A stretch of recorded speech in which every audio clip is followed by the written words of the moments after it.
indicated, we are scheduled today for a competency hearing for the court to determine Mr. Ford's competency. I want to put in the record that on July 22nd of 2019, after taking testimony from Dr. Swales in regards to the defense's motion 91 to dismiss the death penalty specifications, the court became concerned with Mr. Ford's competency and referred him to psychodiagnostic clinic for a competency evaluation.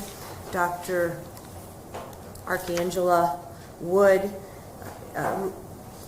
drafted a 15-page report talking about the testing that she did, but was unable to form an opinion as to Mr. Ford's competency and recommended a referral to Twin Valley Behavioral Health Care through the Ohio Department of Mental Health and Addiction Services for a 21-day evaluation. Pursuant to that recommendation, the court did issue an order ordering Mr. Ford to be transported to Twin Valley for that evaluation. After that 21 days, after he was admitted into Twin Valley and after a 21-day observation, Dr. Kevin Edwards, a forensic psychologist with the Ohio Department of Mental Health and Addiction Services, issued a report finding Mr. Ford competent. Based on that, the defense then asked for a second opinion. The court granted that and ordered granted an order for Dr. Karpowicz to complete that testing. It's my understanding there's no report submitted by Dr. Karpowicz at this time, and he is now unavailable due to a pre-scheduled family vacation. Dr. Edwards is here. I believe back in July, the testimony or the report completed by Dr. Wood, both sides had stipulated that if Dr. Wood had testified, she would have testified consistently with her report. Is that my correct recollection, Mr. LaPrinzi, on behalf of the state of Ohio? Yes, Judge, that is correct. Mr. Gorman? Yes, Your Honor. All righty. So what I'm going to do is incorporate that report and all of her report into whatever decision and or findings the court eventually makes with regards to Mr. Ford's competency. Anything before we proceed? Yes, Judge. Just for the record, you indicated Mr. Karpowicz was unavailable. It's my understanding, though, that he could be available if we needed him, if anybody wanted him. It's not we're having this hearing in spite of his unavailability. No, I think he's out of town, right? No, right. But in other words, we're having a hearing today. He's unavailable, but we will continue the hearing if necessary. If defense wants him here. Sure. Yes. I didn't mean forever unavailable. I just meant today. Right. Then we agree. I just want to make sure it was on the record. Okay. That he could be called by defense or state if we want him. All right, and I just want to make sure verbally, Mr. Gorman, you concur with everything I said regarding Dr. Wood's report regarding the July 22nd date, the July 22nd report? As it relates to Judge, we would agree that if she testified, she would testify consistently? Yes. Yes, Your Honor. Okay, thank you. All right, so I'm ready to proceed. Dr. Edwards, if you'd stand up and raise your right hand, please. Do you solemnly swear or affirm to tell the truth, the whole truth, and nothing but the truth, so help you God? Please have a seat. And if you'll speak into the microphone loudly, I have some initial questions, and then I believe both sides may have some follow-up. First of all, would you state your full name for the record? Kevin J. Edwards, PhD. And spell your last name, please. E-W-A-R-D-S. And can you tell us what degrees you hold? Bachelor degree, master's degree, and PhD, all in psychology, all from myself. All right, and are you board certified? And And where are you currently employed? Twin Valley Behavioral Health Care. And how long have you been employed there? 6 months. All righty. Where were you employed prior to that? VA Medical Center in Chillicothe. And how long were you there? 2 years. And prior to that? I was in private practice for about 17 years. And what does your private practice consist of? Primarily forensic evaluations for the courts through anti-infiltration, but also treatment provisions such as nursing home, private practice in the office. And when you say forensic evaluations, similar to what our psychodiagnostic clinic does for our court? Exactly. Alrighty. And how many of those evaluations would you say you completed in those 17 years? 1,400. And did you, at that point in time, conduct competency time as sanity evaluations? I did. Did you form opinions based on psychological certainty? Yes. And in your time at the VA hospital, what did you do for them? They also were forensic evaluations for compensation and pension, veterans who have a mental disorder claiming a disability or caregiver service. And are those similar to the evaluations that you would do? Similar in process, but the legal question. Correct. Okay. So you still conducted testing. And talk about the evaluation, what type of testing you've done, both in your 17 years as a forensic psychologist, as well as what you do now for the Ohio Department of Mental Health and Addiction Services. The primary evaluation is going to be a mental status examination, several factors related to diagnosis. If something arises from that, I've administered personality tests such as the MMPI. I'm sorry. Yeah, guys, talk a little slower and louder.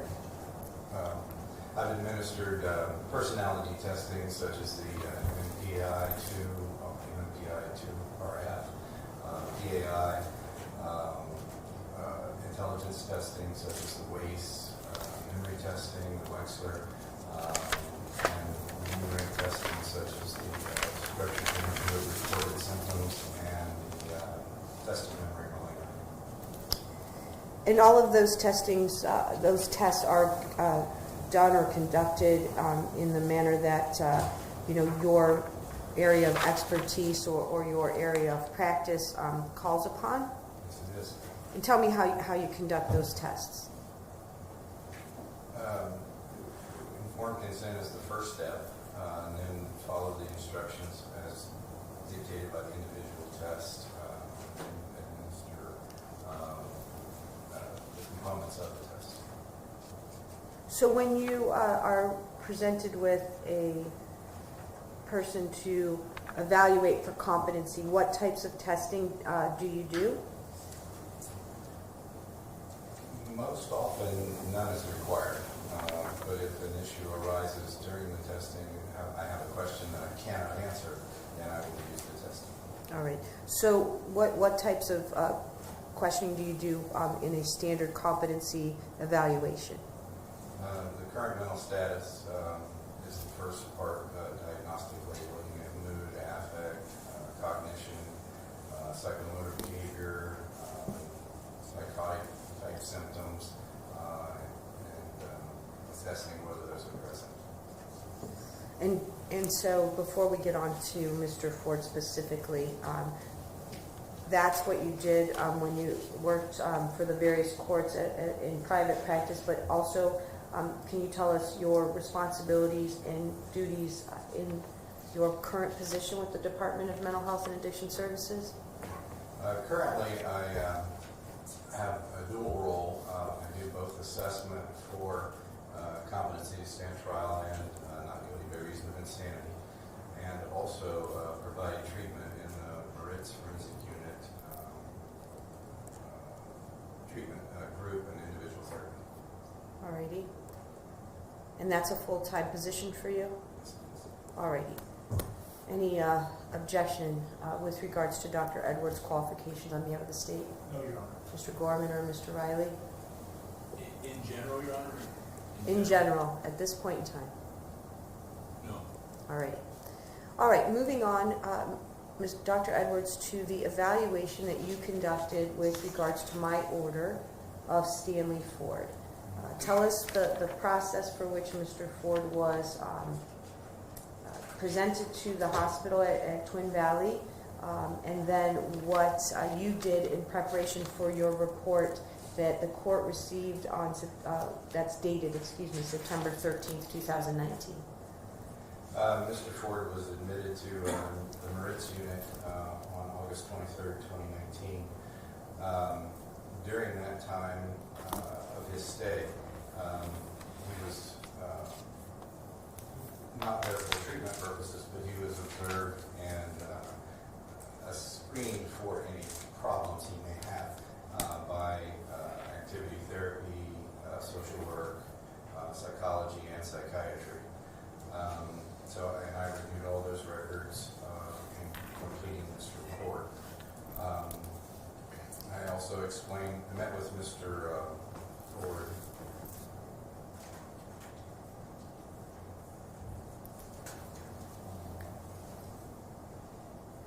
on September 10th, 2019. I advised him of the purpose and procedures of the evaluation.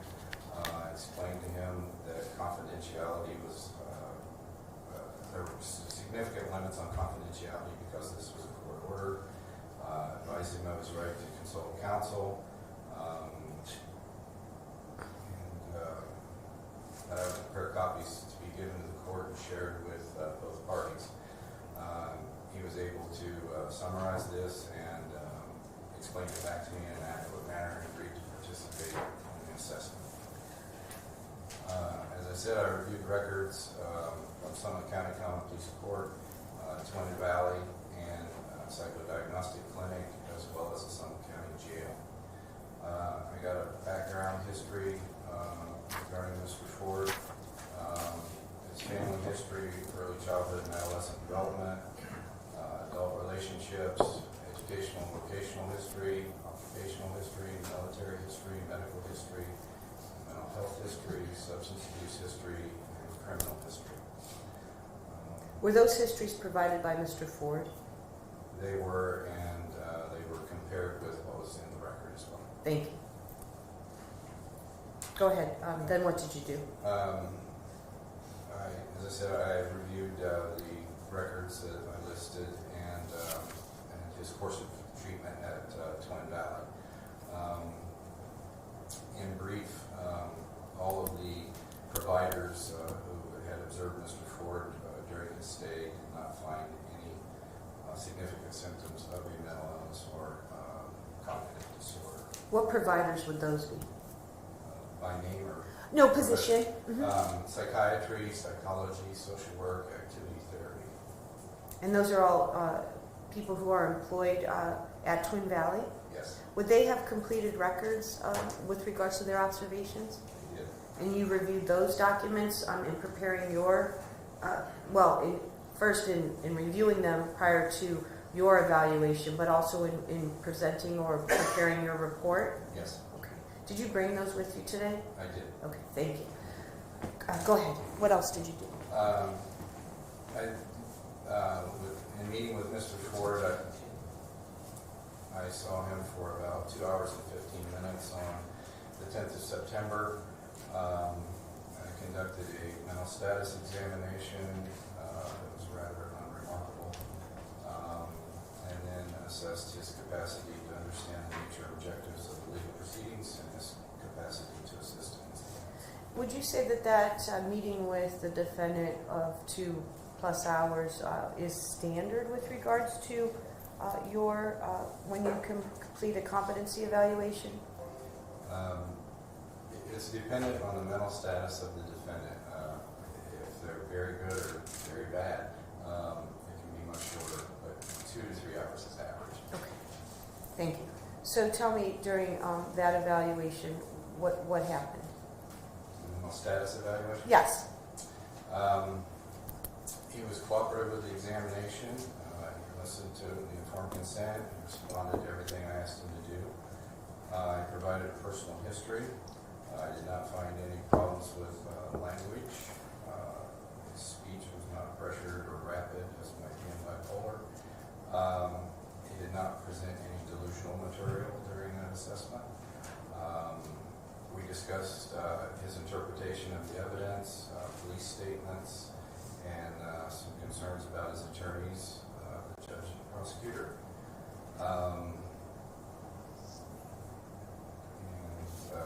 We talked at length about those concerns, and I offered some alternatives to his interpretations, and he was not agreeable to them, but willing to consider them, which almost by itself rules out a delusional disorder. He denied hallucinations, did not appear to be experiencing them.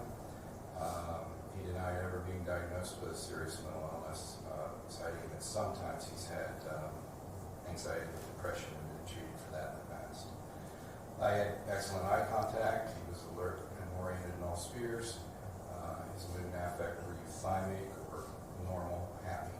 He had a good range of affect. He was able to express himself well. He smiled and laughed.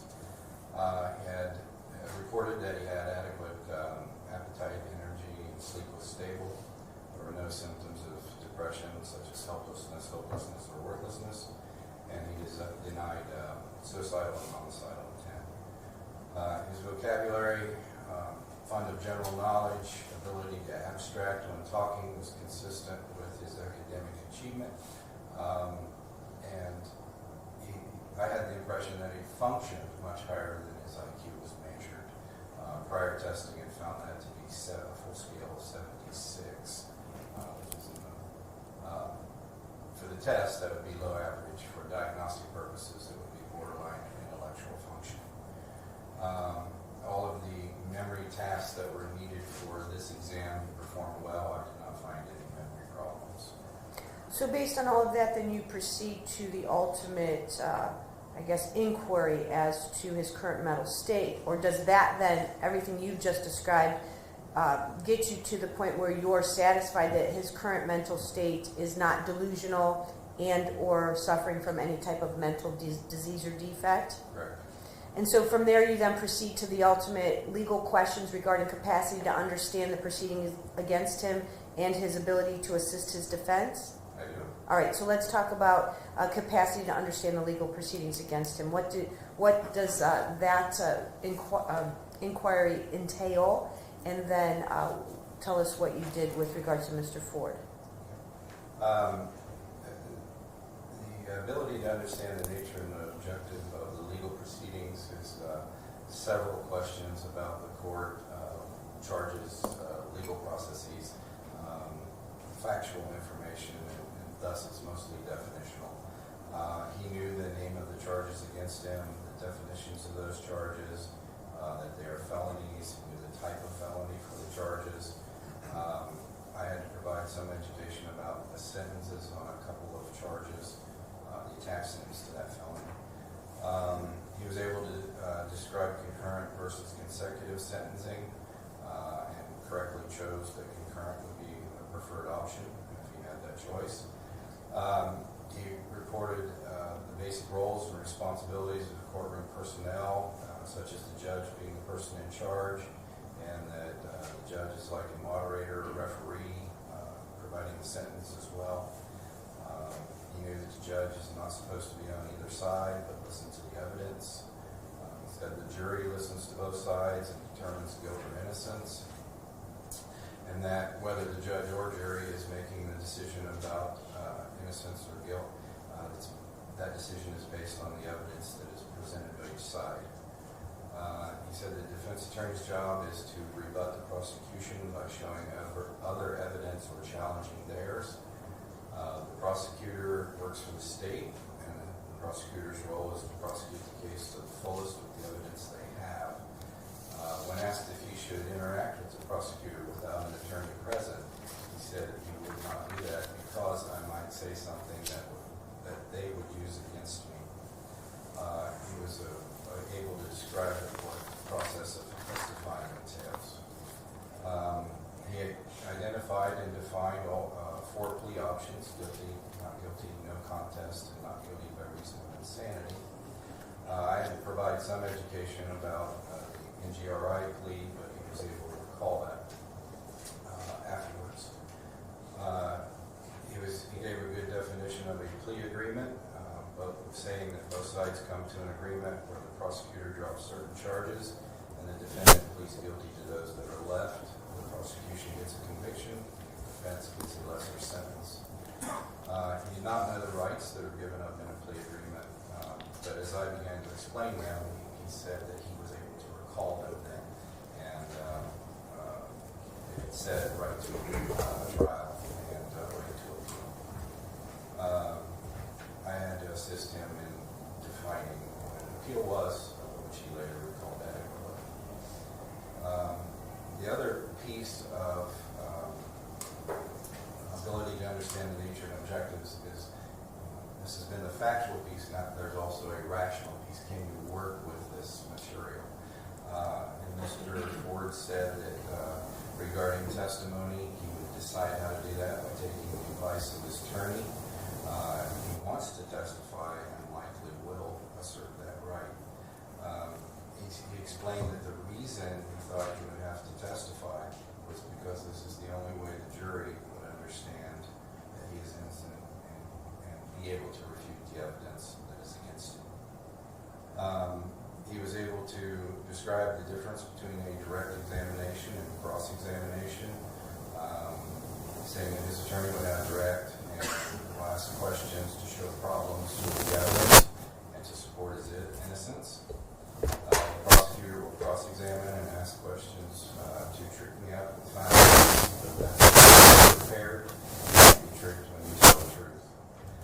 Mr. Ford was able to grasp that just as he can be cross-examined, so can a witness,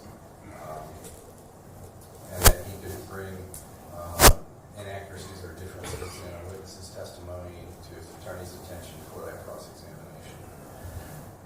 He was able to discuss hypothetical plea agreements and make recent choices about what to consider or reject them.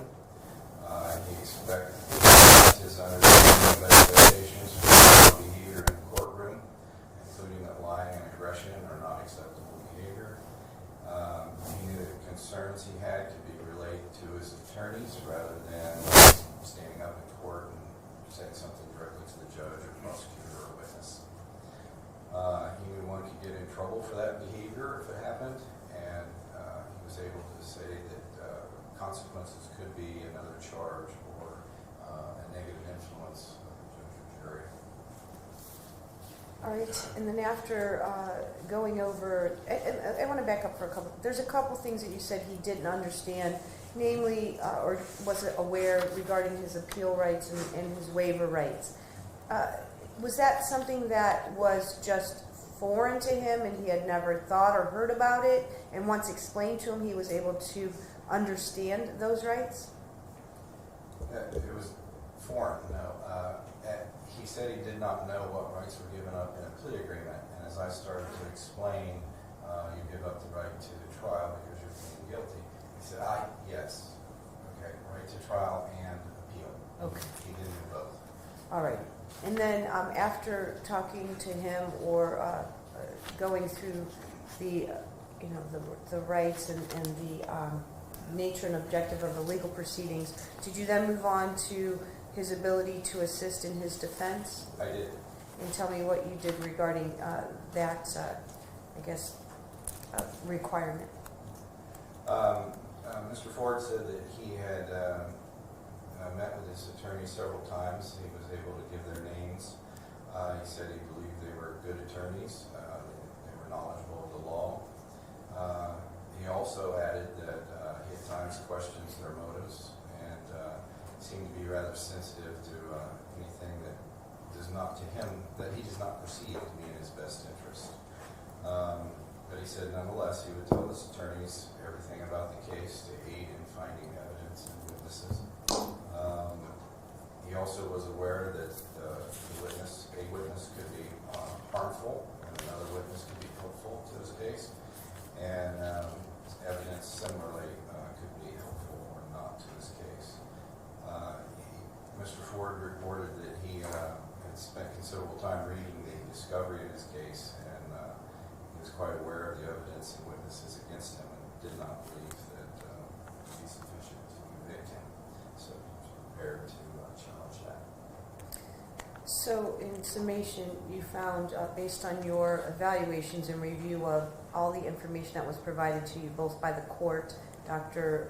Wood, your review of the notes from his stay at Twin Valley, you initially determined he did not suffer from a serious mental illness. Is that correct? Correct. And then based on that, moving on to understanding the nature and objective of the proceedings and his ability to assist in his defense, did you find that he was amenable to both of those prongs of the test? I did. And then did you form an ultimate opinion? I did. Please tell the court what that opinion was. Mr. Ford does have the present capacity to understand the factual nature and objectives of the legal proceedings against him. Does have the present capacity to understand the rational nature and objectives of the proceedings against him. And he does have the present capacity to assist in his own defense. And all of these opinions were based on psychological certainty, a degree of psychological certainty, excuse me. Yes. All righty, thank you, Dr. Edwards. Mr. Baprinzi, on behalf of the state. Thanks, Judge. Just a few questions. Dr. Edwards, my name is Brian Baprinzi. I'm in the Summit County Prosecutor's Office. Prior to your evaluation of Mr. Ford, did you have an opportunity to review Dr. Wood's report? I did. Okay. And as you can see in that report, there were some concerns about being delusional. Correct. Which this court then heard, and then based on that seemed to be the impetus for having him sent to your facility for evaluation for a longer period of time to be able to kind of flesh out what was causing Dr. Wood to believe that he might be delusional. Yes. Were you able to figure out what it was that was causing him to appear, at least for the short period of time she had interaction with him, to be delusional?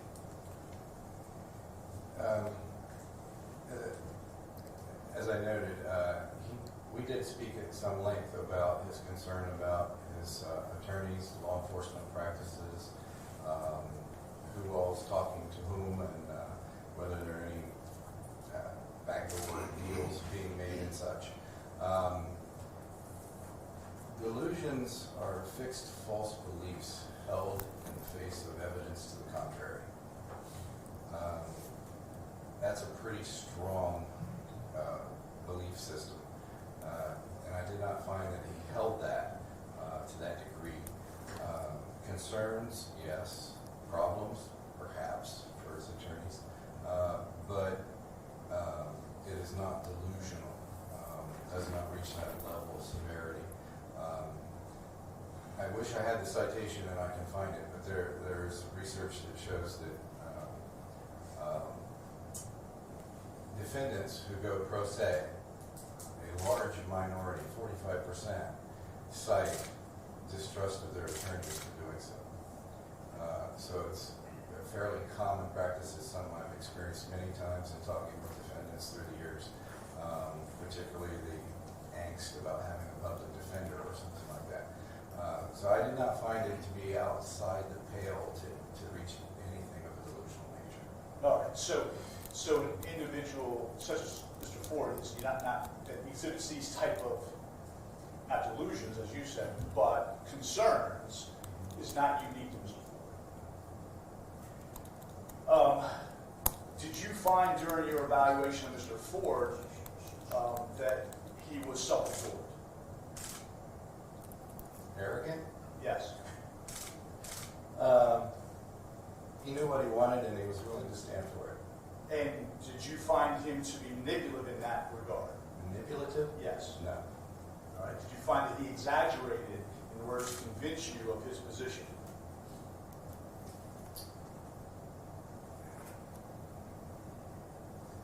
Perhaps. He seemed to promote more knowledge of the workings of a court than what he had true knowledge of.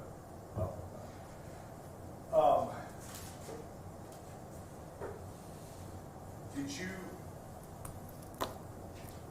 narcissism, is that a diagnosis or what is it? Isn't one generally? Yes. Yes, it is. Okay. In your evaluations of Mr. Ford, was there some tendencies to show characteristics that would, I guess, lead one to believe that he was a narcissist? Characteristics, perhaps, yes. Diagnosis, no. Okay, so he didn't reach the level of being diagnosed with narcissism. Because if he had, you would have put that in the list. What characteristics did he display that would have led you to believe that maybe that was something to consider? As I said, promoting more knowledge than he perhaps had. Unwilling to listen to good advice or alternative options. Plotting ahead with his own agenda. And believing it will using bad judgment in that regard? Mildly, yes.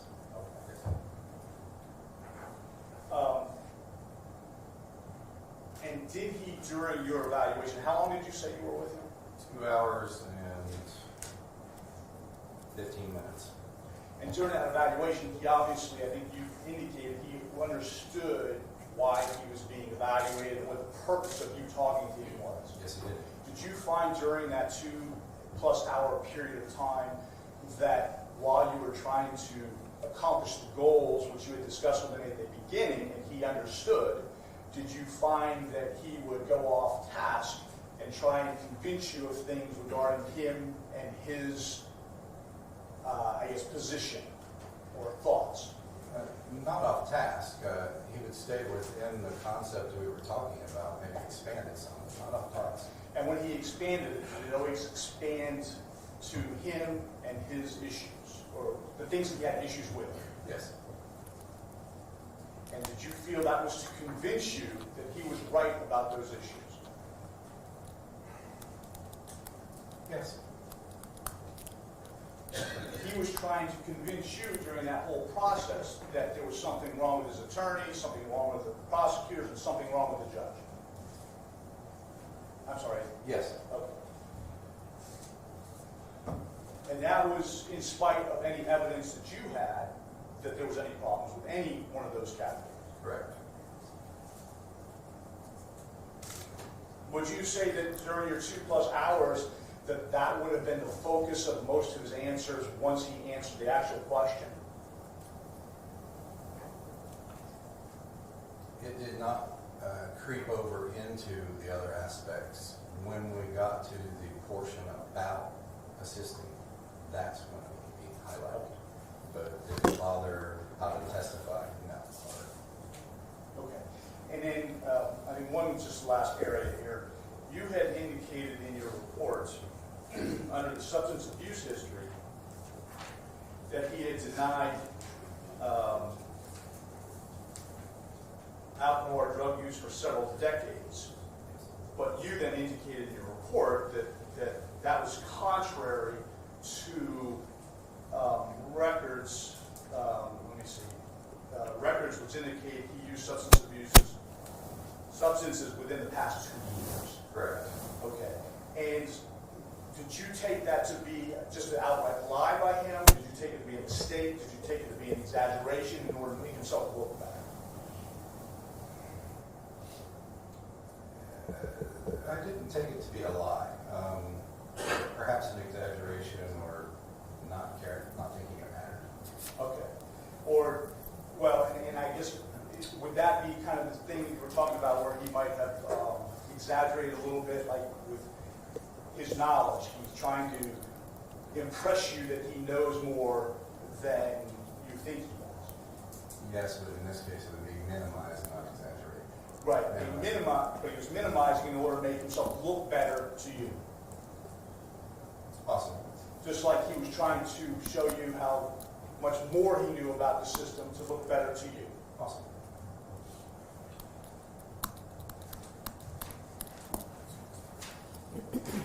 One more, please. Sure.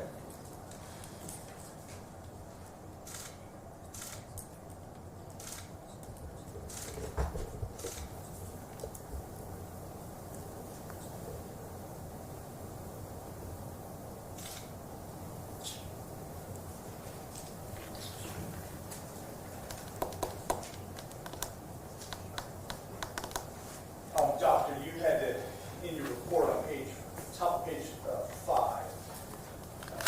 You had indicated that you had given him some alternatives. Is that correct? I think that was the words you used when you were talking to the judge, answering the judge's question.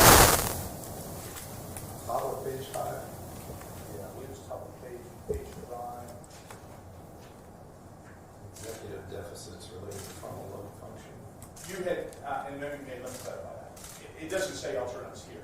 It says he indeed considered the evidence to be circumstantial at best and was concerned about how often the attorneys and judges may communicate and about what.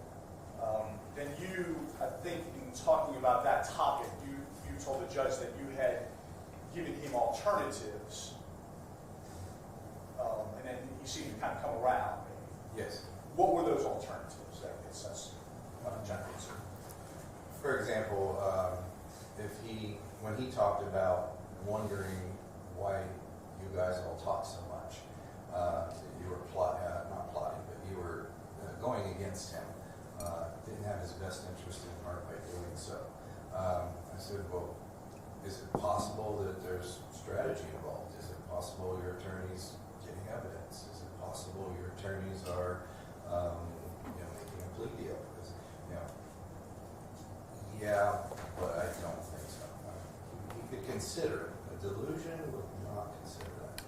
All right. So somebody who was delusional would be absolutely 100% convinced and that proof positive that some nefarious thing was going on between the parties.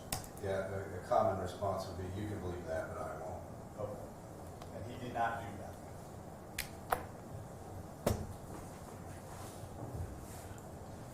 I have nothing further. Thank you, Doctor. Thank you. Mr. Riley?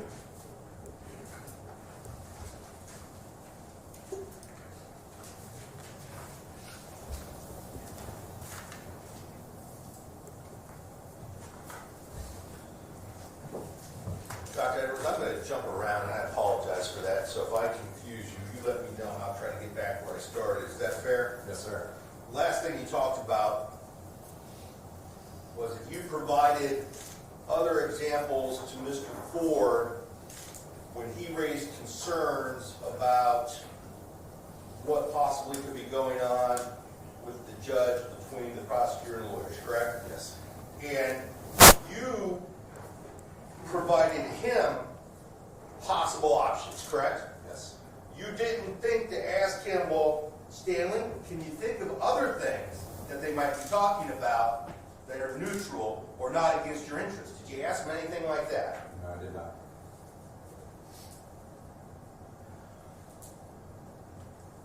So you indicated to him a batch of other options, and he merely agreed with you that that was possible, correct? Correct.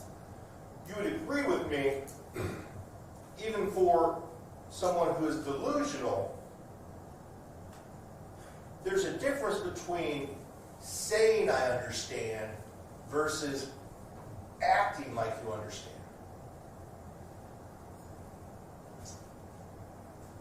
It would be amazingly rare that I've met someone with a delusional disorder who would say they understood the option.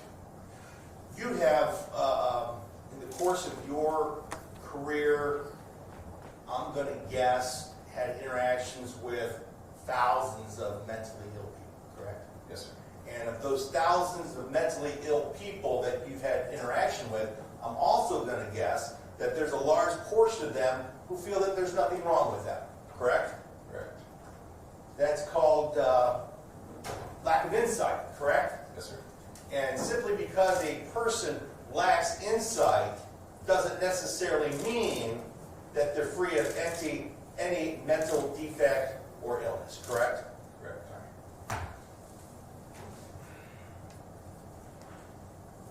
You had an opportunity to review Dr. Wood's report, correct? Yes. And I believe when you first got this case, I think you said that was on August 23rd that Mr. Ford made his way to Twin Valley? Yes. 23rd or 25th? 23rd. And you did not meet with Mr. Ford until September 10th, correct? Correct. So from the 23rd of August 2019 through September 10th, you had no interaction with him. Correct. When the case was presented to you, were you given a copy of Dr. Wood's report? Yes. In your report, you list 4 items that you reviewed. I believe that's on page number 2. Yes. You talk about Summit County common pleas, number 1. Number 2, Twin Valley Behavioral. Number 3, Psychodiagnostic Clinic competency report. And number 4, Summit County Jail, correct? Yes. Now, as it relates to number 3, the Psychodiagnostic Clinic, did they not also send you all the items of source material that Dr. Wood relied on when she wrote her report? dated July 22nd, 2019? No, I did not have her source material. So you reviewed Dr. Wood's report, correct? Correct. And you can see on page 1 and page 2 of that report, do you have that report with you? No. Just to refresh your recollection, I'm going to look at page 1 and page 2 of that report.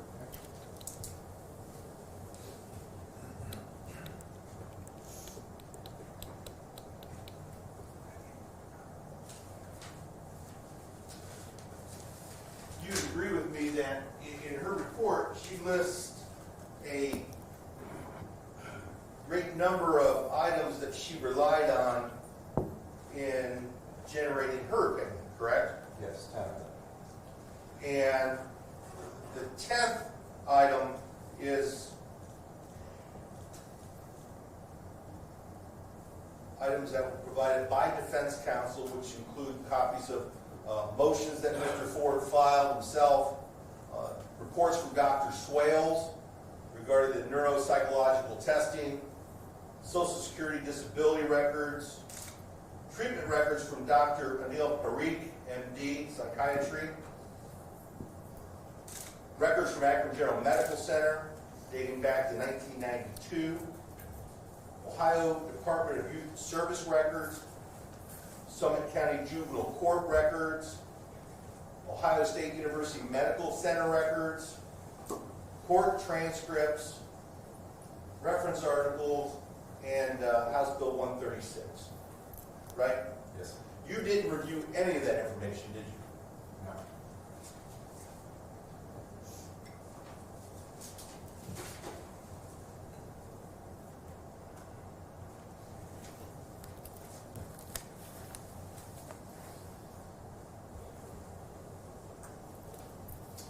Item number 1 in your report, you talk about Summit County Common Pleas Court. What is that?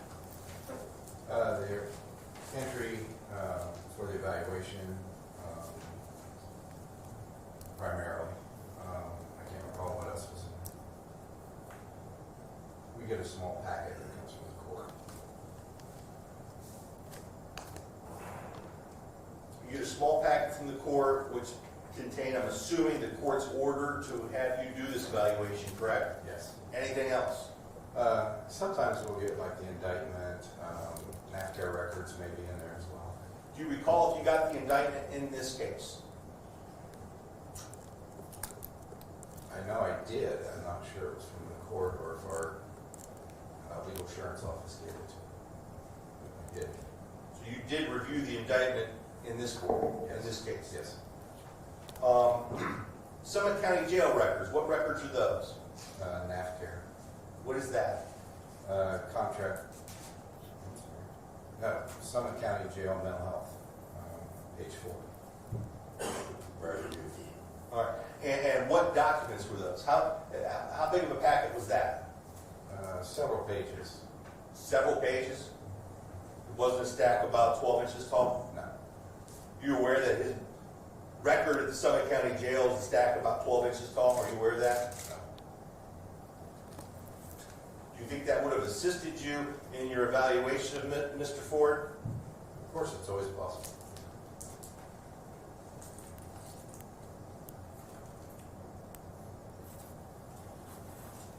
When the judge was questioning you, you talked about your training, your experience. You talked about testing that you're proficient in, I think. You talked about an MMPI and an MMPI-RF. What are those? MMPI-2 is a personality inventory, primarily looking at psychopathology. The RF is the revised version. It's the newer version. They're both used still. You talk about, I think, a PAI? Yes. Is that one of the acronyms you threw out? Yes. What is that? Personality assessment inventory. It's akin to the MMPI, but briefer. And then you talked about the two standard intelligence tests, the WAIS and the Wechsler.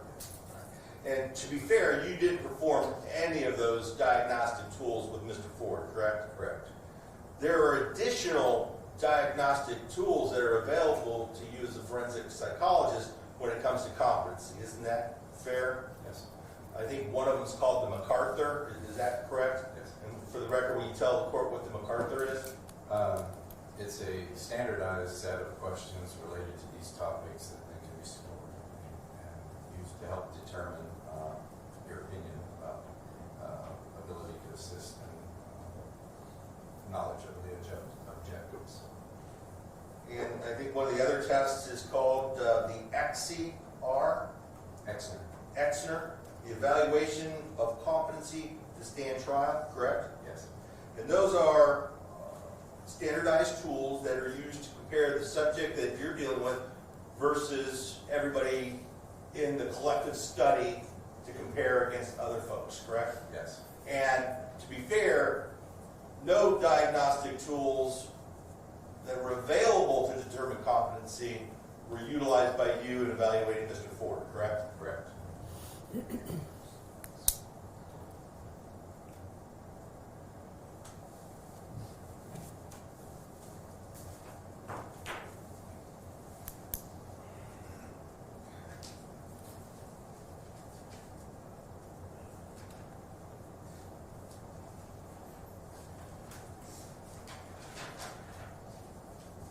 The beginning of your report, the first paragraph on page 1, you talk about that you were asked to complete a report to assist in determining whether Mr. Ford has a serious mental illness.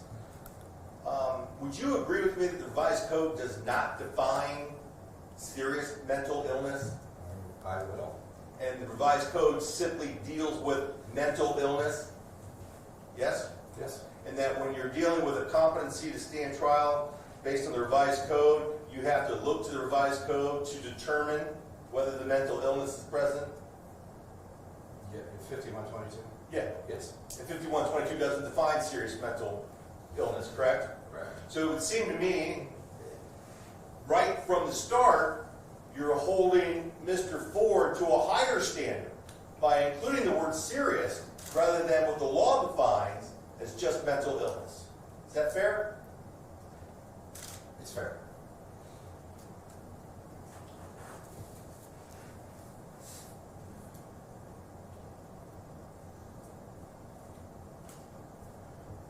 Were you aware, as you're determining whether Mr. Ford is competent to stand trial, that the allegations contained in the indictment span the course of 13 months?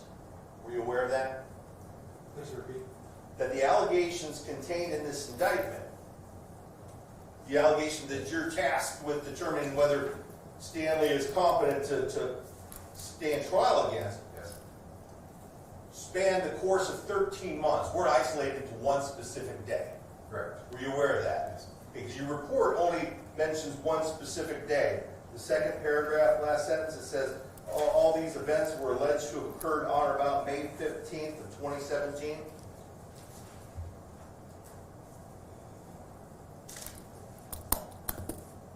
My error.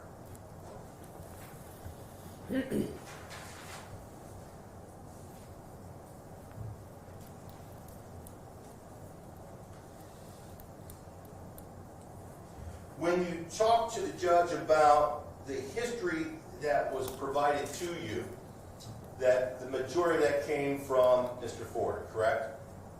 Yes. So when we're on page 2 of your report, it talks about brief background history. That is history provided directly to you by Mr. Ford, correct? Yes. That is not something that you gathered from any other Twin Valley interview or any other source. That is directly from Mr. Ford, correct? Both. Directly from Mr. Ford, but also, as noted in the substance use compared to records. What records specifically are you referring to in that substance abuse history? The collateral information, Summit County Jail, he denied alcohol use for the past 2 years. And what did you find in the records to indicate that he was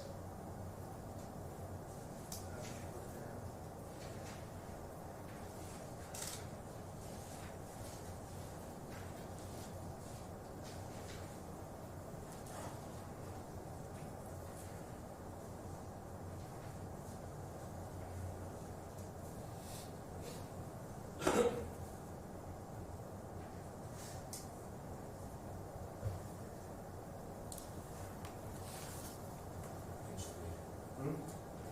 for substance abuse history.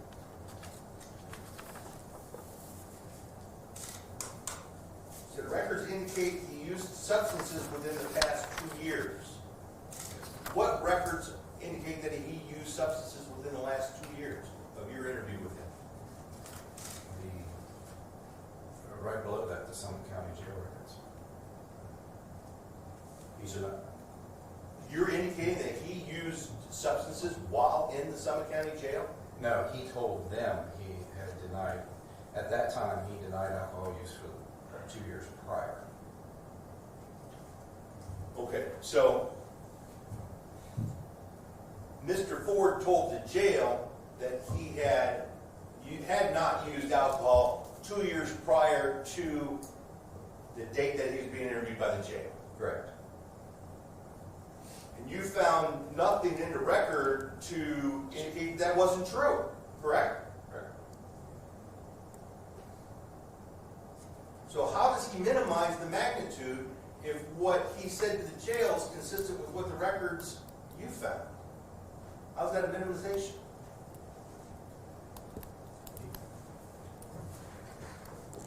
First of all, I think you're mischaracterizing. Dr. Edwards never said minimizing. That was Mr. Reprenzi.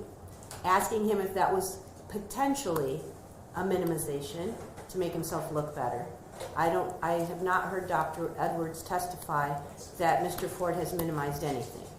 Judge, if you would look to page 3 of your report, and I'd ask Dr. Edwards, I'm going to ask you, page 3. All right, well then let's start over with the question, because I think like everyone's a little confused as to where that's going. Page 3 of your report, you talk about substance abuse history. Yes. Correct? You said that Mr. Ford greatly minimized the magnitude, correct?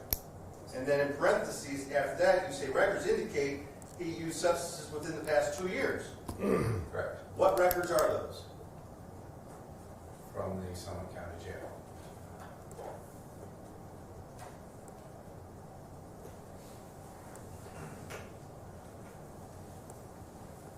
Do you have with you those records from the Summit County Jail that you relied on?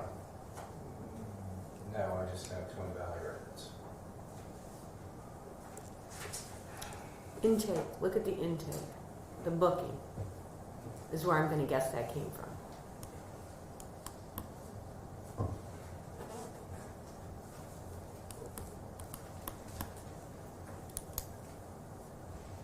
Are you aware, Dr. Edwards, of what day Mr. Ford was first placed into the Summit County Jail?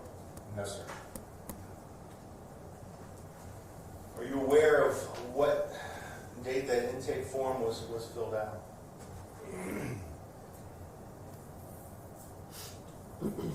7/25/19. Would it surprise you to know that Mr. Ford has been in custody since May 23rd of 2017? Surprise me. Did you review any of the records of his intake on May 23rd of 2017? No.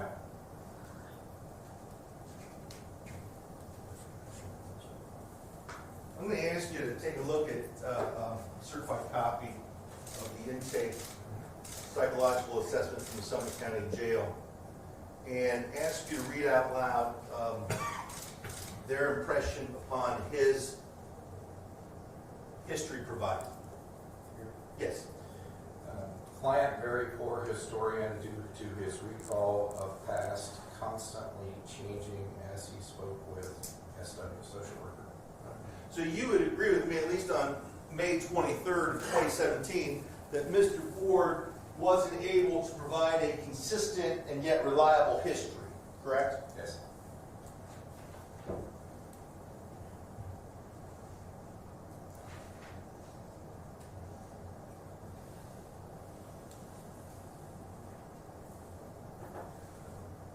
When you talk about the history that was provided to you regarding family history, that's on page 2 of your report, you indicate that Mr. Ford grew up in an intact family. with 7 siblings, correct?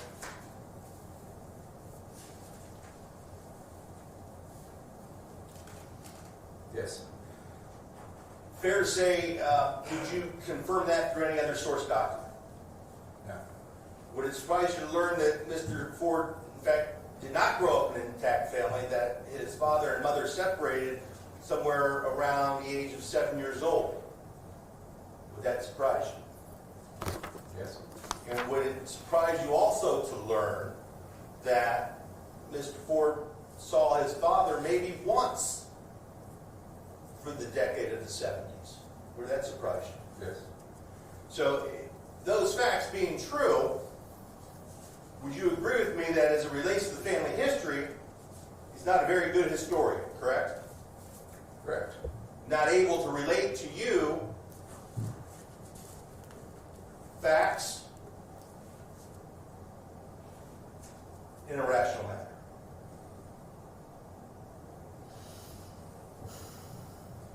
Don't know that I'd use the word rational, but honest. In a fair manner. Yes. And that would affect, as you later opine in your report, his ability to relay past events. That would affect your opinion as it relates to that specific issue, wouldn't it? The fact that he didn't give an accurate accounting of his childhood would it alter my opinion in the ultimate decision? No. When you opine that part of your decision was based on the fact that he was able to provide a coherent history for you. Yes. And my point is, he can provide a coherent history for you, but if it's not true, if it's not the facts, if it's not what actually occurred, then despite the fact that he's telling you that this is what happened, he cannot provide to you a logical, historically correct history. I don't see where that would have any bearing on his answers to the competency questions, the objective, rational nature. I don't see where it would affect whether he has a serious mental illness. So even had I known, I don't think it would have impacted the outcome.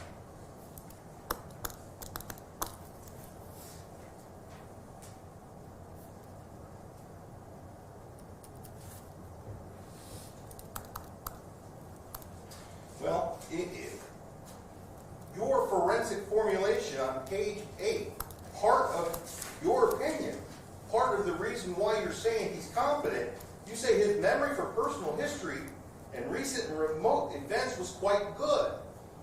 So you're the one who used that as a basis for your opinion.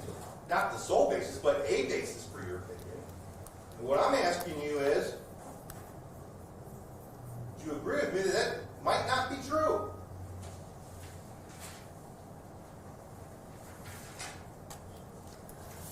That what I base the opinion off might not be true? At least one of the aspects of your opinion might not be true. One aspect, yes. So when you talk about his educational vocational history, you didn't review any of his prior school records, correct? Correct.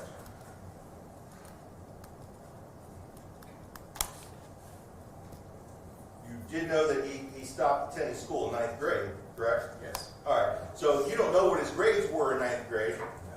He indicated to you they were A's and B's, correct? Yes. If they were actually all F's, that would be another historical inaccuracy, correct? It would.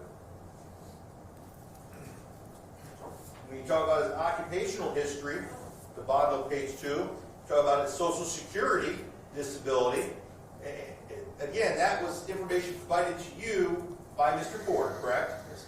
You didn't look at any of the Social Security disability records, correct? Did not have. Your report doesn't talk about the mental health aspect of his Social Security disability, correct? Correct. You were led to believe by Mr. Ford's history that it was purely a physical disability, correct? Yes. And the fact that he failed to mention the mental health aspect of it, again, undercuts that historical accuracy, correct? Yes.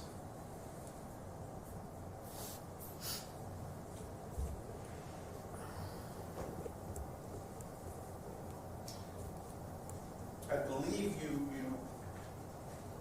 when you talked about Mr. Ford's childhood, you phrased it as an uneventful development. Again, I apologize for jumping around. We're going back to page 2. Yes. Uneventful. And then when we talk about criminal history, you talked about, as a child, Mr. Ford acknowledging serving time at the Boys Industrial School in Lancaster, correct? Correct. You'd agree with me that that is not an uneventful event.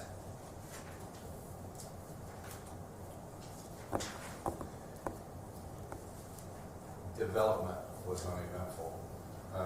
He passed major milestones at the appropriate time. He was not seemed involved in developmental disabilities, treatment or care.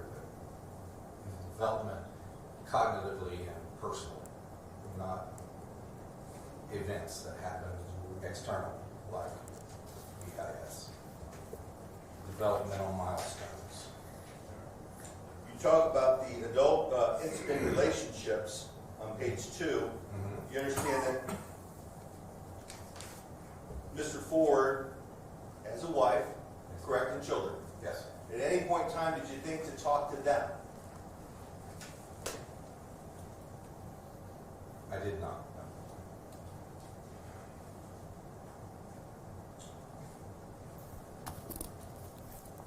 Would it be important for you in making this decision to talk to the people that have lived with Stanley, both before this incident and been around him since he's been incarcerated, to determine whether there's been any change in memory, perceptions, just overall behavior? All and any information is going to be important. What I'm tasked with doing is discovering his mental illness symptoms, if any, and his competency currently. Information is always welcome. Perhaps I should have gotten it, but it would not have changed the outcome. You agree with me that at no point in time in your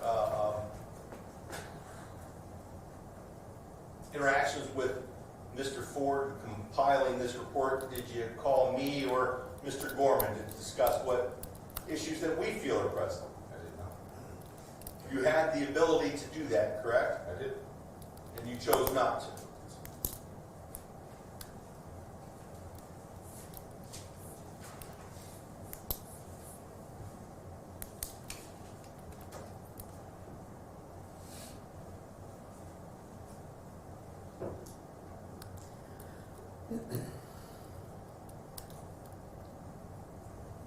When we talk about delusions, and you would agree with me, in reviewing Dr. Wood's report, and I think we can all agree, Dr. Wood's report is what got you involved in this case in the first place, correct? Correct. So looking at Dr. Wood's report, and I think I still have a copy of it up there for you for your review if you need to look at it, but the thrust of her report, why she couldn't make a determination as it relates to competency,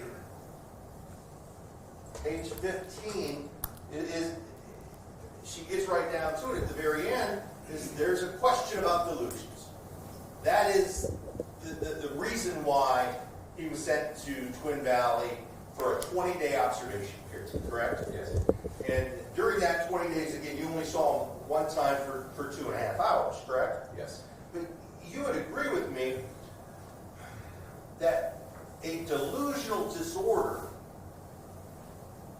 a person with a delusional disorder can be high functioning. Absolutely. They can appear to you to have no problems with reality, correct? Yes, sir. And that there are certain triggers that set them off.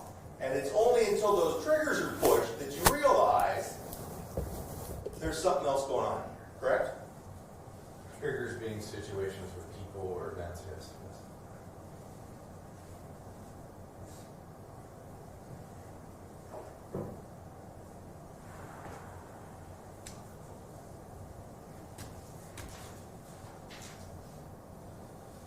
when you met with Mr. Ford, how much of your time did the actual history take up of that 2 hours, 15 minutes? Approximately 40 minutes.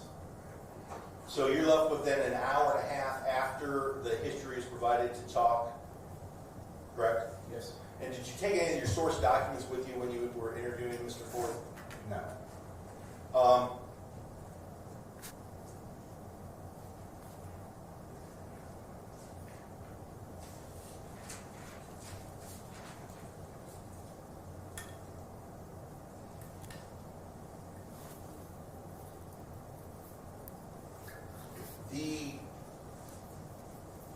Your report mentions reviewing Dr. Wood's report and how she talked about, I think you wrote the examiner, so I'm assuming it's Dr. Wood, I'm on page 4 of your report. The examiner reviewed transcripts of telephone calls Mr. Ford made where he said his attorneys are not helpful and that he believes they are working with the prosecutor, correct? Yes. Did you listen to those phone calls? I did not. Did you review any transcripts? Of the phone calls? No. Mr. Price, there were no transcripts of the phone calls, there were just actual phone calls tape recorded. Would that surprise you? No.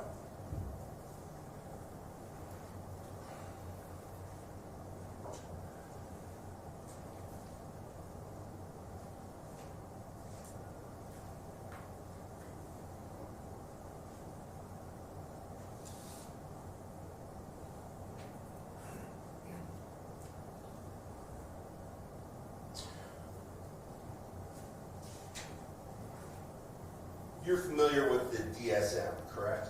I am. And the DSM is what? Diagnostic and Statistical Manual 5.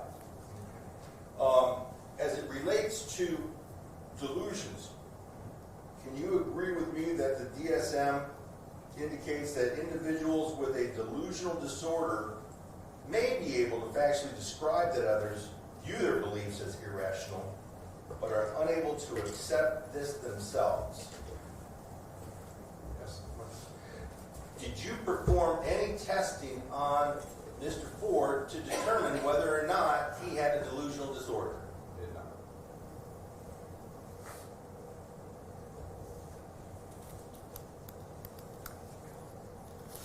I don't know of one that would get at that. I'm sorry, I didn't. I don't know of one that would get at delusions. A delusional disorder is different from, say, delusions caused by schizophrenia, correct? The delusions are the same. But their appearance and their triggers might be different, correct? Across all delusions, yes.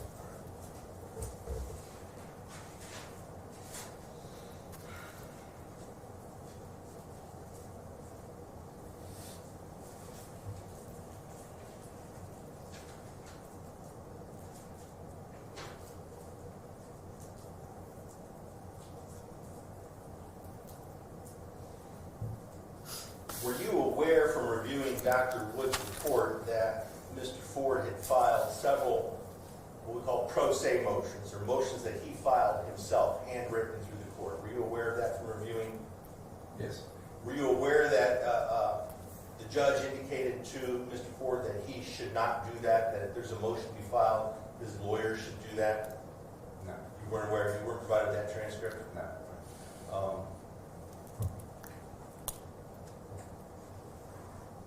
Were you aware, despite the judge's instruction for him not to file pro se motions, that he yet still filed additional pro se motions after that? No, I was not. Were you aware that immediately upon his release from Twin Valley, brought back to Summit County Jail, he not only filed 2 more motions, but a pro se notice of appeal to the 9th District Court of Appeals? Were you aware of that? No, sir. Do you agree with me that that sort of behavior contradicts his statement that if presented with other options, he could follow them?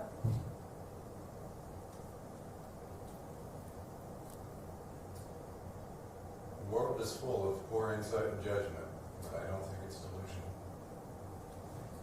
guess that wasn't the question that I asked.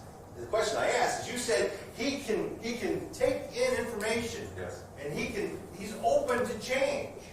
But his actions reflect that he's not open to change. I didn't say he was open to change. I said he was open to discussing other options. The possibility that other data exists. But what's the point of discussing other options if you're never going to follow those options? Your choice. It's not a delusion.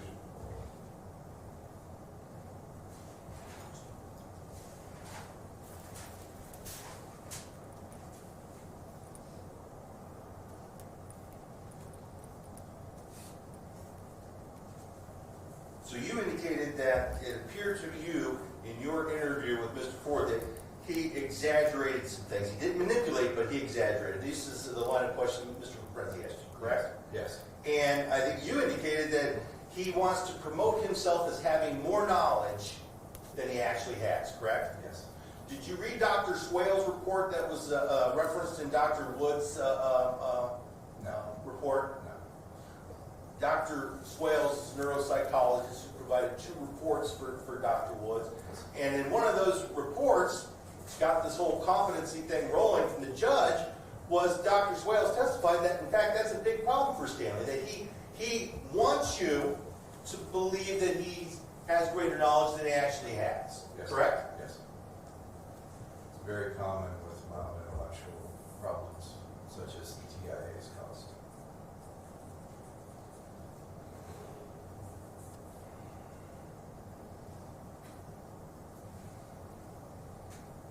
And I think shortly after that, you also told Mr. Lorenzi that Stanley appeared sometimes to be unwilling to listen to good advice. Correct? Yes.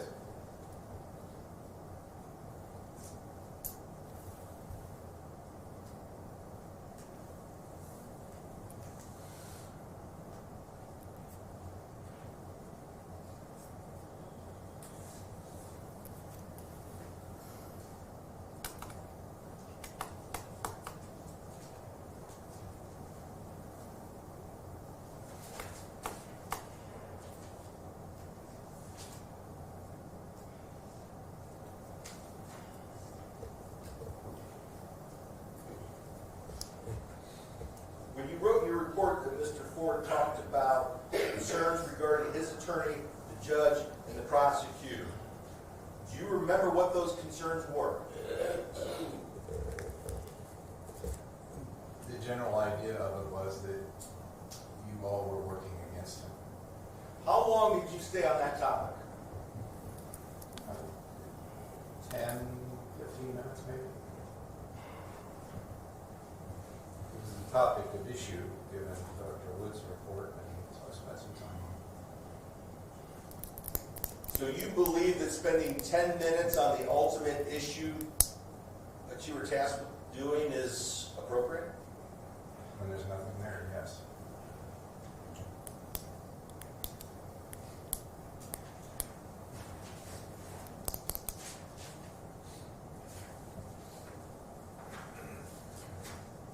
You're aware that Stanley has been diagnosed with neurocognitive disorder, correct? Yes. And that was, are you aware that there's an MRI that shows vascular dementia? Yes. There's a report from doctors. Basis. There's no evidence, no evidence or testimony that he has vascular dementia, so they didn't know what it was. Could be.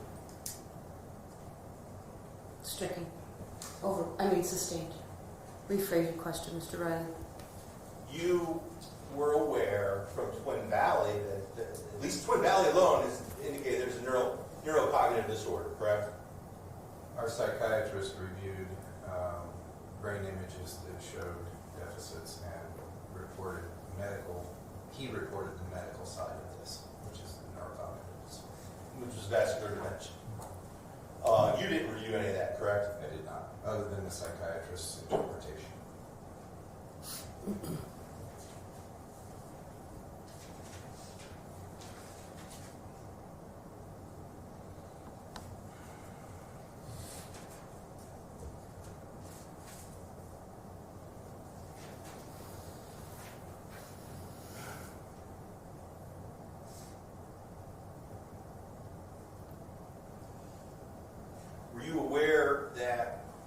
Mr. Ford, you're aware that he's a very religious man, correct? Yes, sir. And you note that in your report, correct? Yes. All right, were you made aware at any point in time through either Dr. Wood's report or any of the source materials that Mr. Ford talked about receiving visions? Not that I recall. That he had visions from God? Not that I recall.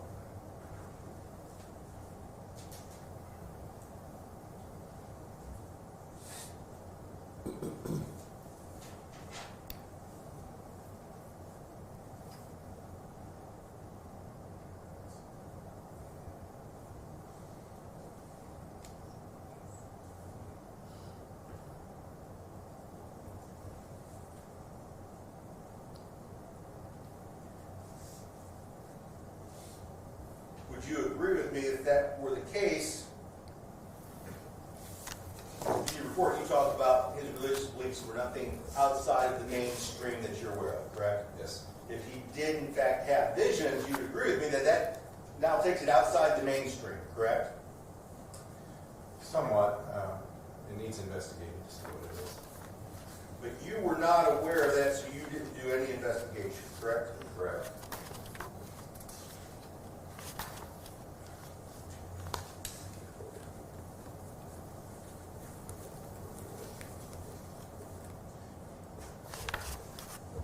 And you wouldn't know to look at that in terms of it possibly being a delusional disorder unless you were alerted to the possibility, correct? Correct. Because again, folks with delusional disorder don't always appear to have that delusional disorder. You have to know what trigger you're looking for in order to trigger the delusions, correct? Yes.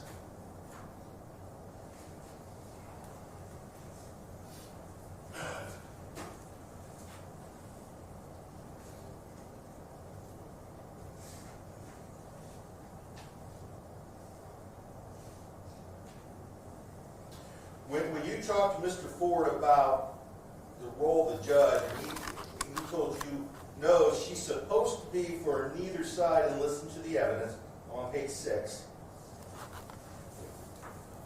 You recall him telling you that? Yes. Then did you follow that up with a question asking whether or not he actually believed that Judge Croce here is doing that? I did not follow up. You knew that he had concerns about the judge, correct? Yes. Concerns that could be irrational, correct? Yes. And no follow-up was provided, correct? No. When you talk about Mr. Ford's rational understanding, in your report you put down that he feels the only way that the jury will know he's innocent is for him to testify and refute it himself, correct? I'm not finding it, but it sounds correct, yes. We're going to page 7, second paragraph.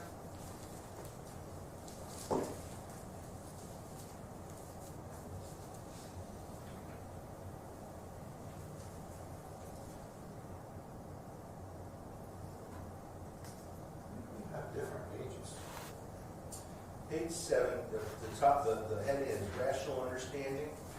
Yes. And then the first sentence, Mr. Ford That's said, page 8 in my report. oh, let me look what you got there because I've been a page behind the whole time. 8 or 11. all right, Well, there's a problem. there's a problem. We have 9 of 9. We have 9 of 9. Judge, may I take a brief recess Yeah. and compare the reports? Well, I'm going to make copies. Okay. So we'll take a 10-minute break and resume. Dr. Edwards, I have to advise you, you're under oath. Don't talk to anybody about your testimony. Don't let anyone talk to you about it. And we'll resume at 10 till, and we'll have copies made of that report.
Hey.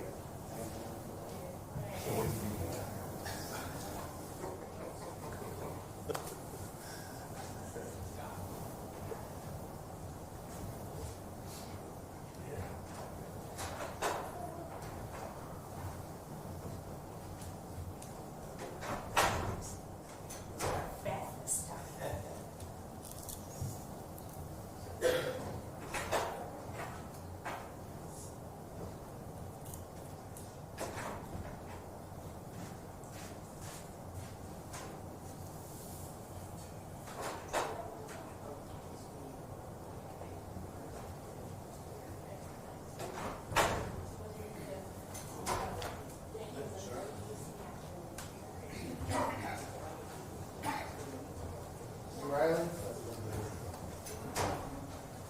Mr. Gorman's copy as well? Please. It's already, yeah, good. Yes, I do too. Me as well.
They're just the different font size and different margins, and one typographical error.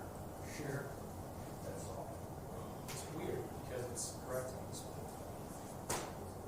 Right. Well, he printed this out on his machine, and he printed this the legal office printed that other one.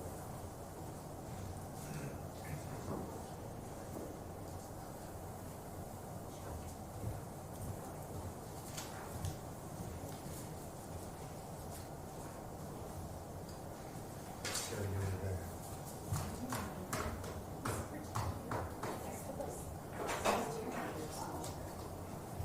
Or clean that up.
rise, please. Suffolk County Court of Common Pleas is again in session. The Honorable Christian Judge presiding. Thank you. You may be seated.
All right, during the break, the court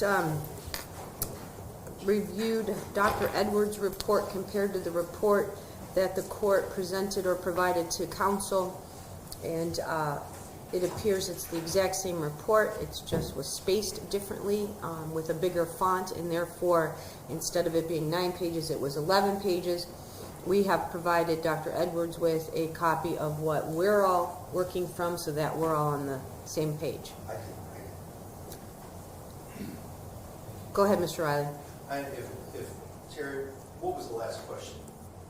So I can go to the right page. I thought it was page 7.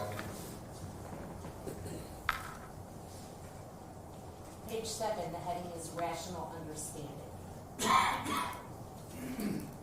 The question is, when you talk about Mr. Ford's rational understanding, I think in your report you put down that he feels the only way that the jury will know he's innocent is for him to testify or refute it himself, correct?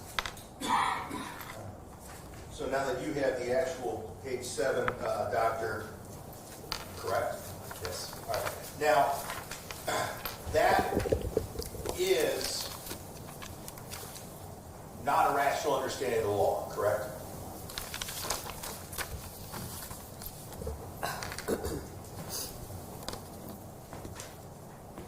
I'm not an attorney, but I don't know why it wouldn't be. You understand that Mr. Ford has the presumption of innocence, Yes. correct? Yes. And when he says that he has to testify to prove his innocence, that flies in the face of the presumption of innocence, doesn't it? Objection. Calls for a legal conclusion. Sustained.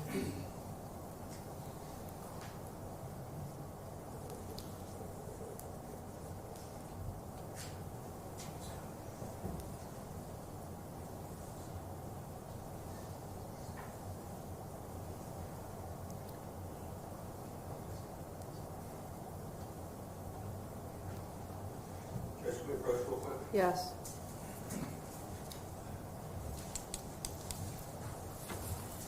Oh, let me get this out of the side. Yeah, everything needs to be on the record. I thought, I didn't think this would have to happen either.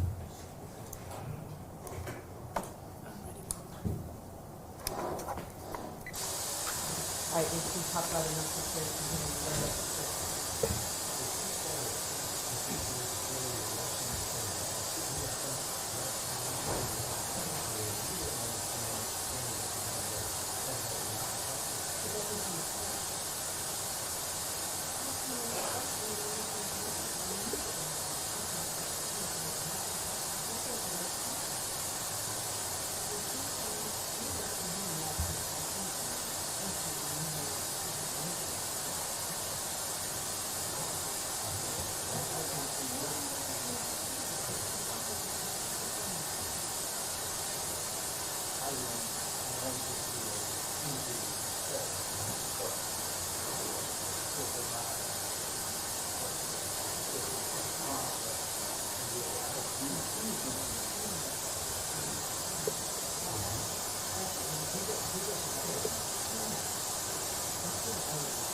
but I think we're gonna. I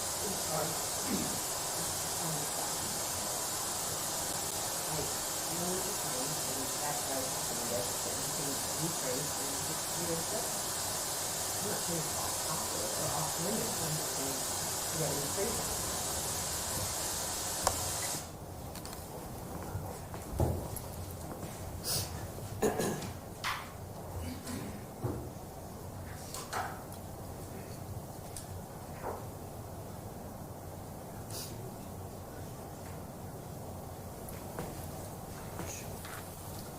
Go ahead, Mr. Riley. Thank you. Okay, Dr. Edwards, you know that a criminal defendant in a trial has a right to either testify or not testify, correct? Yes.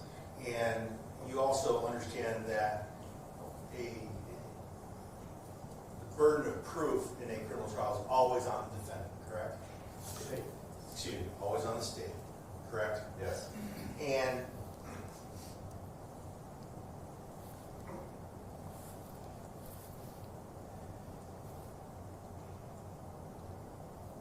it appears from Mr. Ford's statement to you that he doesn't have that understanding, correct? He understands there's considerable evidence against him. The prosecution is trying to convict him. Does he understand that there's more than one way to refute that evidence other than him testifying? He understands that. I don't see that written in your report.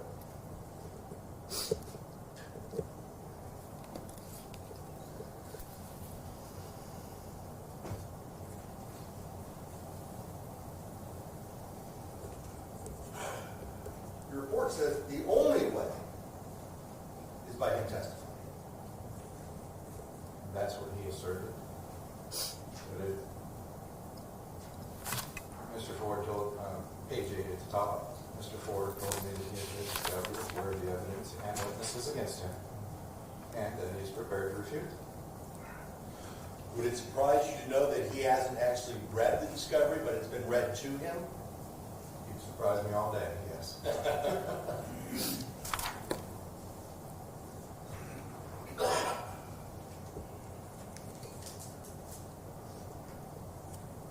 When on page 8, top of page 8, you said he's prepared to refute them, did you follow that up with how? He discussed how, I did not include it here, but it did not cite an example of it. He talked at some length about the video evidence, and that it's not to his standards, and he believes that it will show it's not him, and etc. Underneath the forensic formulation aspect of your report there, since we're on page 8, you talk about Mr. Ford showed an adequate capacity to learn, correct? Yes. Will you agree with me? I want to phrase this.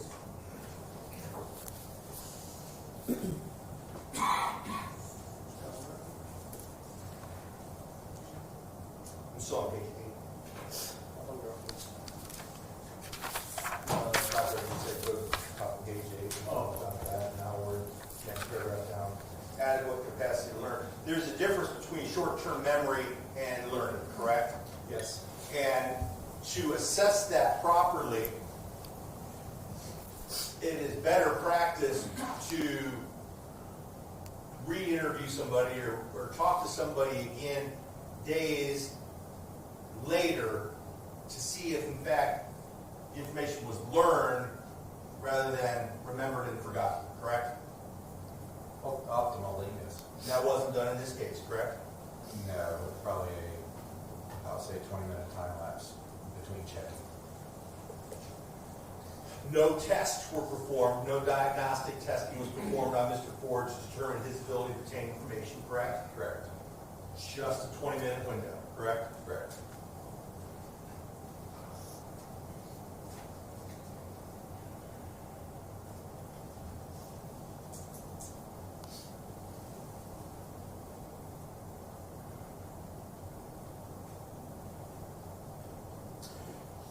Further down on page 8, you talked about concerns about his attorneys. We've discussed that a couple times. Is there anything else that he discussed with you that we haven't discussed yet today?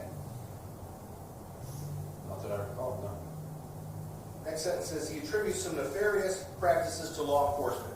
Is nefarious, is that your word or is that a word that he used? It's my word. All right. What did, exactly did he tell you about that? It was relatively vague, but he believed that they had not gathered evidence properly, that there were statements that were incorrect, lies. So in other words, he expressed to you a feeling that the investigating agency, the Akron Police Department, Akron Fire Department, state fire marshals, were manufacturing evidence and not investigating fully to his detriment. Correct? In error. It wasn't him.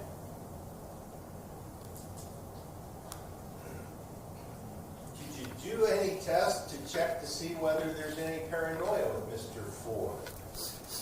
No. Because what we just talked about sounds a little like paranoia, correct? I don't think so, but You know that vascular dementia through your training and your experience causes frontal lobe damage, correct? can. It can. And you know from reviewing your notes that the folks at Twin Valley reviewed the MRIs and confirmed that there's frontal lobe damage, correct? Correct. And you know through your training and experience that frontal lobe damage to the brain affects the executive functioning of the brain, correct? Correct. And one of the byproducts of frontal lobe damage is paranoia, correct? Can be. And yet still there was no testing done to determine whether or not he has paranoid beliefs that could affect his ability to assist in his defense, correct? I assume that since 5 different disciplines observed him for 20 days and didn't see any signs of delusions or paranoia, that testing wasn't needed.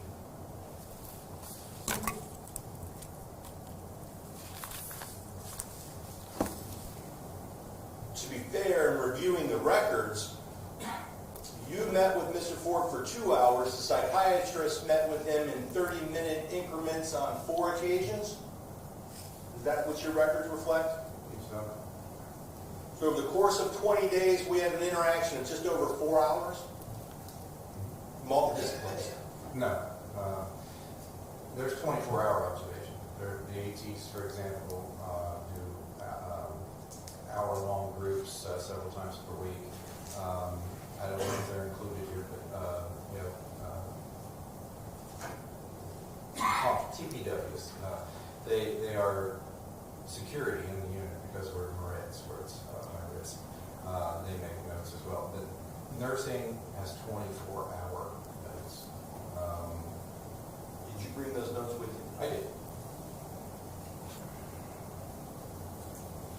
Yes. I would.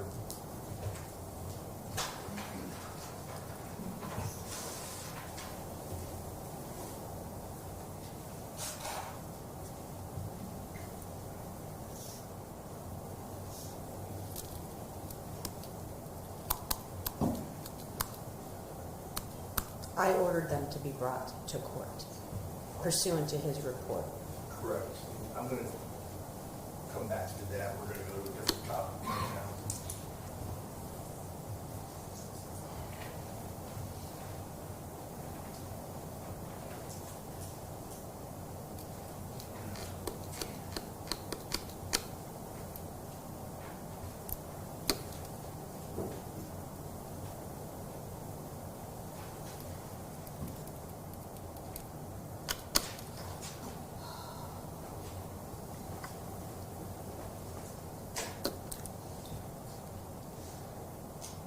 Dr. I'm going to hand you back my copy of Dr. Wood's report, so I want to go through a couple things on that.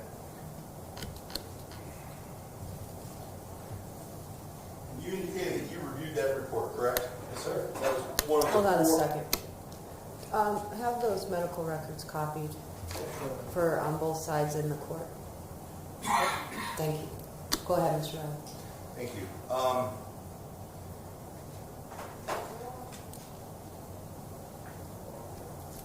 I would ask you to turn to page 2, if you could, please.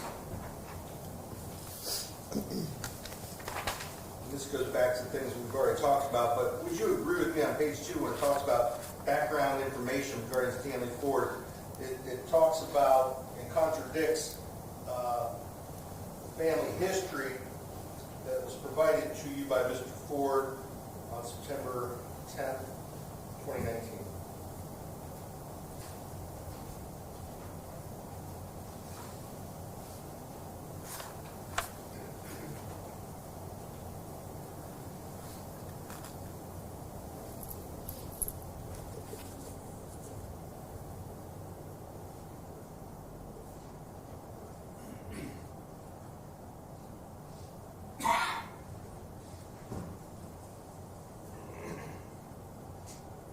May I ask where?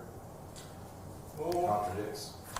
it says here, background information. Mr. Ford was born April 8th, 1959. Yes. Later goes on to discuss how his parents separated. His family, with the exception of his father, moved to Ohio.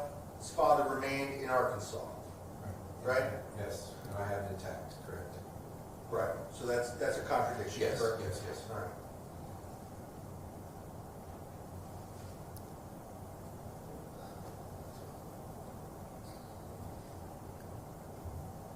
Is intact your word, by the way? Yes. Did you define for Mr. Ford what intact was when you interviewed him about his family dynamic? I asked if his parents are married and if they stayed together while he was growing up. Okay, thank you. And he replied to you, yes. Correct.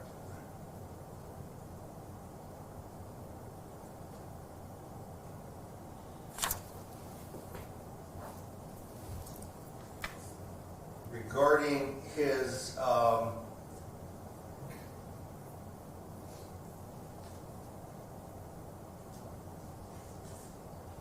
employment history on page 3, Dr. Wood notes that Mr. Ford reported that he collected SSDI for medical and mental health. Yes. Another contradiction, correct? I acknowledged that before, yes. Okay.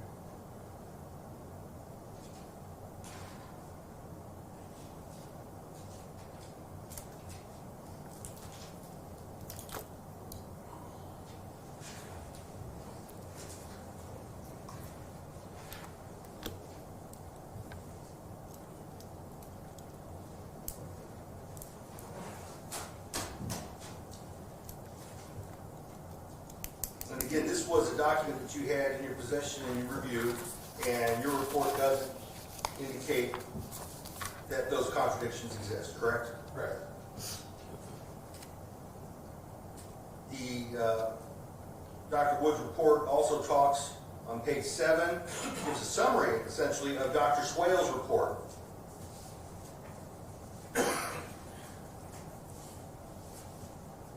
Did you read that? Yes. Did you consider that at all in terms of your opinions? Yes. And talked about the neuropsychological testing that Dr. Swales performed and the deficiencies, the cognitive deficiencies he uncovered, correct? Yes. You didn't perform any neuropsychological testing, correct?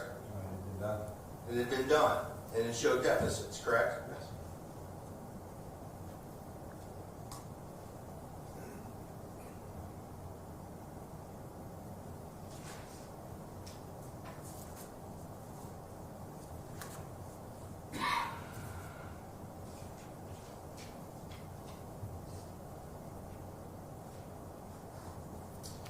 On page 9 of Dr. Wood's report,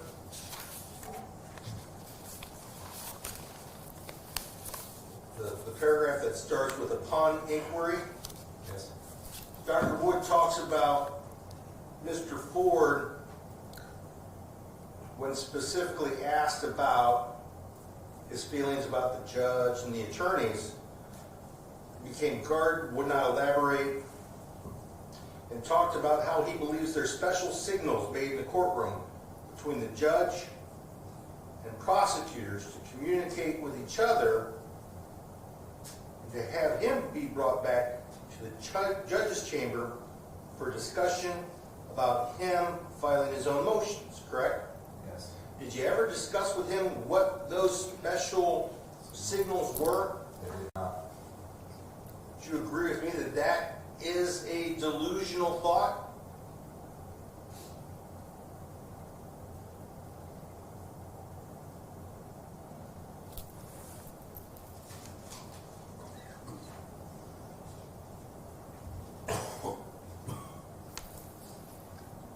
It's possible, but Dr. Wood does not challenge it.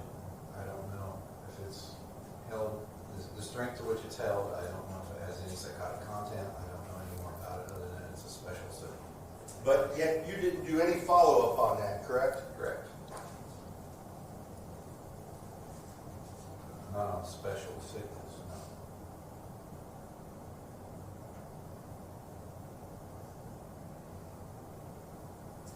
You did in your report somewhere, and I recall, and I don't have the exact page yet, you did talk about, though, that Mr. Ford, when he was presented with ideas that he didn't agree with, I believe my word is guarded, I forget the exact phrase that you used, but you experienced some of that yourself, correct? As I recall, yeah. You didn't do any follow-up on that either, did you?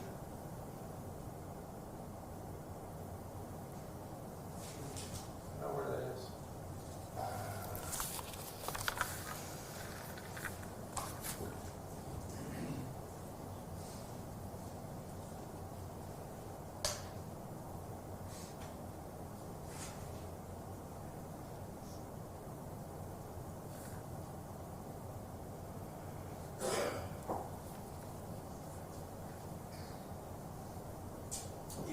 On page 7, ability to assist the defense, you say that at times he questioned their motives and is rather sensitive to anything that he thinks may not be in his best interest. Yes. And so what I'm assuming, and correct me if I'm wrong, what that means is when presented with things that he believes are not in his best interest, he shuts down. He doesn't respond. He doesn't engage. No, because I did follow up with, and he responded, and he nonetheless would tell his attorneys everything about the case to assist in finding potential witnesses.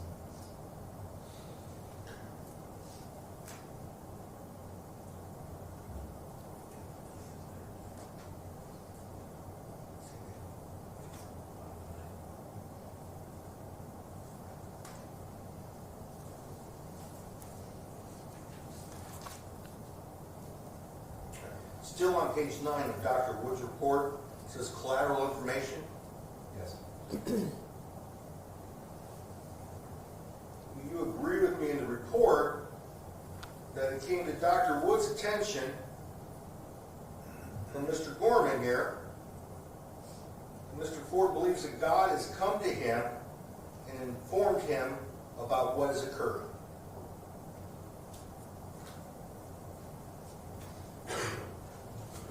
Yes. Again, you didn't do any follow-up on that because you weren't aware of that, correct? I was aware of it. I read the report, but this is not something that came up. No delusional material came up during our assessment to follow up on. No delusional material was evident in 20 days at Twin Valley. So that's my time frame. That's the current. That's what I'm looking at. But you also understand that with certain delusion, if you're not presented with the trigger, you're not going to exhibit delusional behavior. We talked about that. It came up.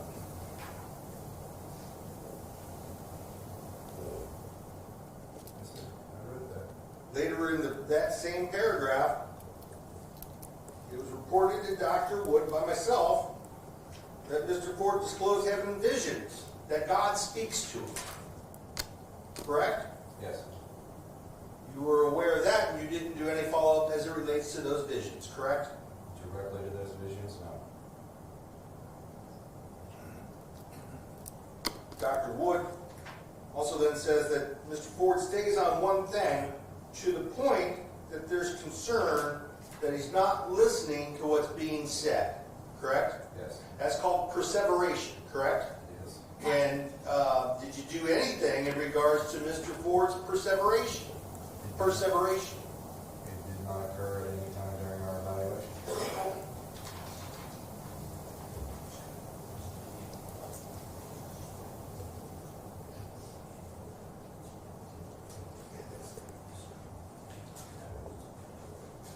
You didn't ever talk to Dr. Woods about her concerns or the findings that she reached in this report, correct? Correct. You just read her report.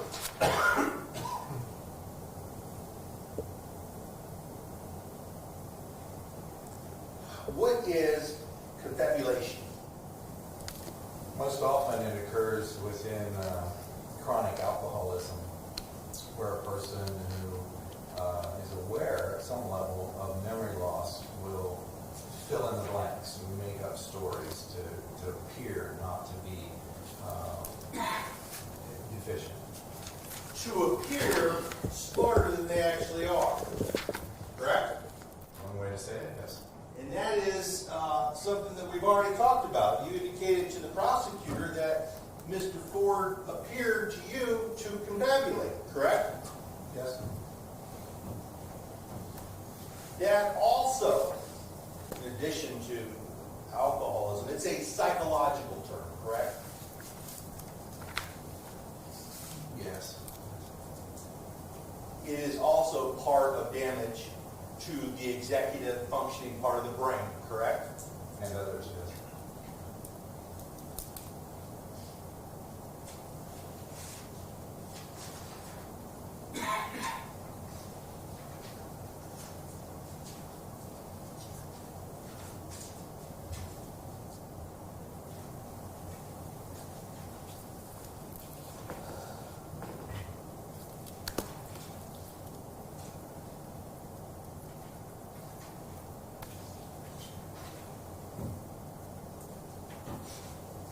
In your report, you talk about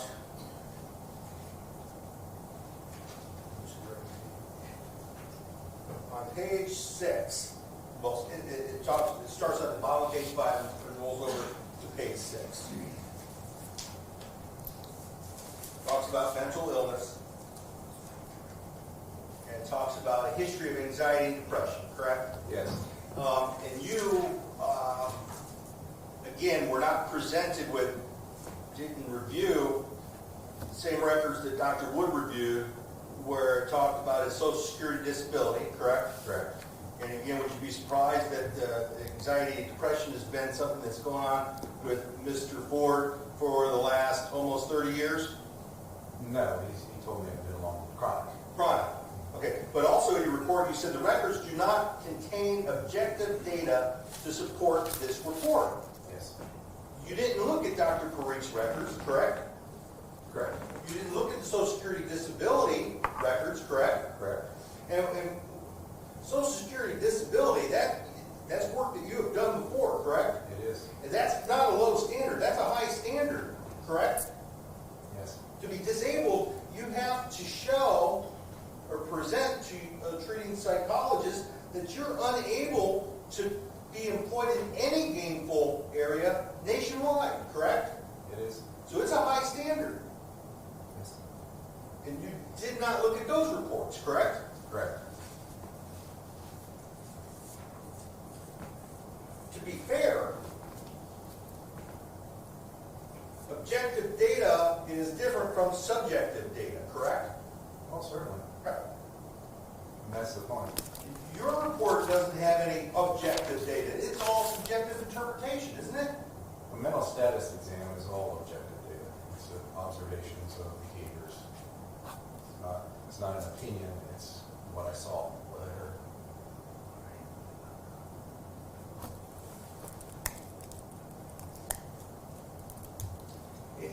Judge, before I yield my time, if you will, we had sent out a request for Twin Valley to provide us with their records months ago. I know this is not Dr. Edwards' fault. They provided us with 38 pages, which was supposed to contain his entire, all of the records that Twin Valley had regarding Stanley Ford. It's obvious that there are a whole lot of records that we were not provided.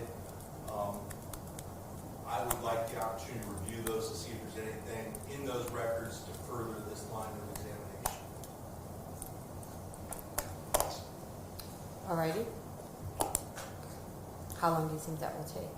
Do you have your records with you? I do have my records with me. Then this would be a good time to take a lunch break. Yes, ma'am. 1 hour. We'll be back at 12:30. Sure, we're adjourned.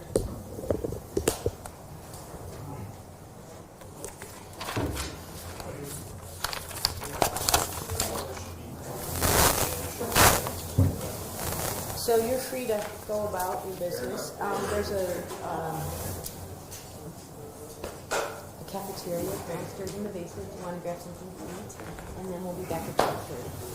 Thank you.